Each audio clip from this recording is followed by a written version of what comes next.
Hello guys, Sharmishtha કિચનમાં તમારું હાર્દિક સ્વાગત છે. તો આજે આપણે એક નવી જ રીતે બ્રેડ પકોડા બનાવીશું.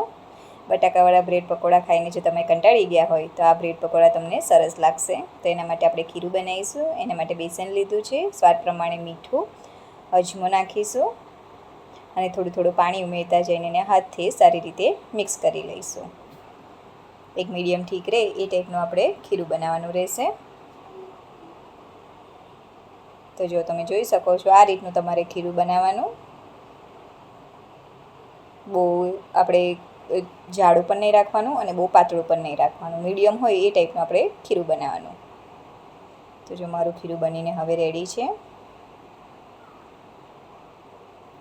આપણે હવે એને થોડીવાર માટે રહેવા દઈશું, રેસ્ટ આપીશું. ત્યાં સુધી આપણે એક ચટણી પ્રિપેર કરી લઈશું. એના માટે મેં અહીંયા ધાણા લીધા છે, સારી રીતે ધોઈને લઈ લેવા. હવે આપણે ફુદીનો લઈશું. દાણા થોડા વધારે લેવાના, ફુદીનો એની કરતાં થોડો અડધો. હવે એમાં આપણે લસણ ઉમેરીશું, 4 થી 5 કળી. લીલા મરચાં મેં અહીંયા 6-7 જેવા લીધા છે, તમારે તીખાસ પ્રમાણે લેવાના. એમાં મીઠું નાખીશું, થોડો ચાટ મસાલો અંદર ઉમેરીશું. 1 થી 2 ચમચી જેટલો ચાટ મસાલો નાખો ને એનો સ્વાદ એવો સારો લાગશે. અને બરફના ટુકડા ઉમેરીશું, જેનાથી એનો કલર એવો જળવાઈ રહેશે. હવે મિક્સરમાં આપણે એને ગ્રાઇન્ડ કરી લઈશું. તો જો આપણી ચટણી બની હવે એને રેડી છે. હવે આપણે એનું સ્ટફિંગ બનાવી લઈશું. એના માટે અહીંયા ઝીણી સમારેલી ડુંગળી લીધી છે મેં 1 કપ જેટલી. હવે 1 બાઉલ જેટલા આપણે મકાઈ લઈશું. એમાં બાફેલી મકાઈ લીધી છે, તમે ફ્રોઝન પણ લઈ શકો છો. ઝીણું સમારેલું કેપ્સિકમ લીધું છે, એ અડધો કપ જેવું તમારે લેવાનું. હવે આપણે જે ચટણી પ્રિપેર કરી હતી તે એમાં ઉમેરી દઈશું. મેં અહીંયા 3 થી 4 ચમચી લીધી છે, તમારે તમારી રીતે લેવાની. હવે થોડો ચાટ મસાલો ઉમેરી દઈશું અને થોડું મીઠું. હવે આપણે એમાં ચીઝ છીણી લઈશું. પ્રોસેસ ચીઝ અહીંયા મેં લીધું છે, એની જગ્યા પર તમે થોડું મોઝરેલા પણ ઉમેરી શકો છો, અથવા તો પછી બંને અડધું અડધું પણ લઈ શકો છો. બંનેથી સ્વાદ સારો જ લાગશે. 100 ગ્રામ જેટલું ચીઝ અહીંયા મેં લીધું છે, તમારે તમારી રીતે લેવું.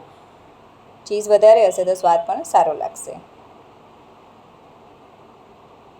એકવાર આ તમે બ્રેડ પકોડા ટ્રાય કરજો, બીજી વાર પણ તમે બનાવીને ખાશો, એવા મસ્ત બનશે. હવે એને સારી રીતે આપણે ચમચીની મદદથી એને મિક્સ કરી લઈશું. ચટણી તમને ઓછી લાગે હજુ તો તમારે ફરીથી એમાં ઉમેરી દેવાની. જો તીખા મરચાં લીધા હોય તો થોડી ઓછી ઉમેરવાની, બાળકો માટે બનાવતા હોય તો પણ થોડી ઓછી ઉમેરવાની. હવે મેં અહીંયા 2 બ્રેડની સ્લાઇસ લીધી છે. એમાં જે આપણે સ્ટફિંગ બનાવ્યું હતું એ એમાં સારી રીતે ઉમેરી દઈશું. ઉપર થોડું દાબીને આપણે ઉમેરવાનું. 3 થી 4 ચમચી જેટલું સ્ટફિંગ ઉપર મૂકી દેવાનું તમારે, અને બીજા બ્રેડથી એને કવર કરી લેવાનું અને થોડું પ્રેસ કરી દેવાનું, જેનાથી સ્ટફિંગ અને બ્રેડ બંને ચોંટી જાય એકબીજા સાથે. હવે આપણે વચ્ચેથી એને કટ કરી લઈશું.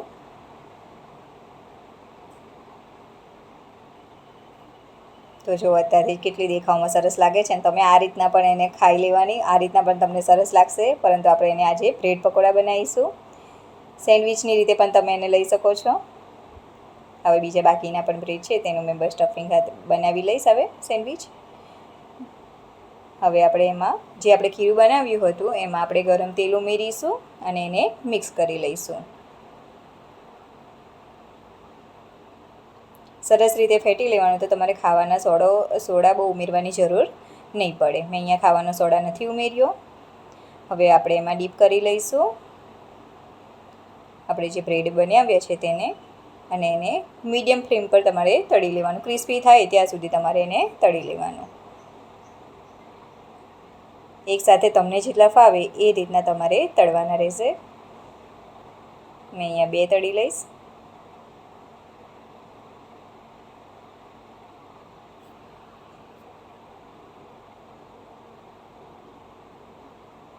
મીડિયમ ફ્લેમ રાખવાની તમારે, અને ગોલ્ડન ફ્રાય થાય ત્યાં સુધી, ક્રિસ્પી થાય ત્યાં સુધી તમારે એને તળી લેવાના. ખાવામાં ખૂબ જ એટલે ખૂબ જ સ્વાદિષ્ટ લાગશે તમને. બાળકોને તમારે લંચ બોક્સમાં પણ આપવાના, તો એમને પણ ભાવશે.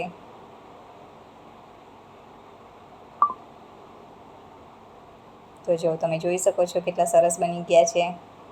હવે જે બાકીના છે તે પણ હવે હું એને બનાવી લઈશ. તમારે જો તેલ બહુ લાગતું હોય ઓઇલી તો તમારે ટીશ્યુ પેપરમાં એને પહેલાં કાઢી લેવાના.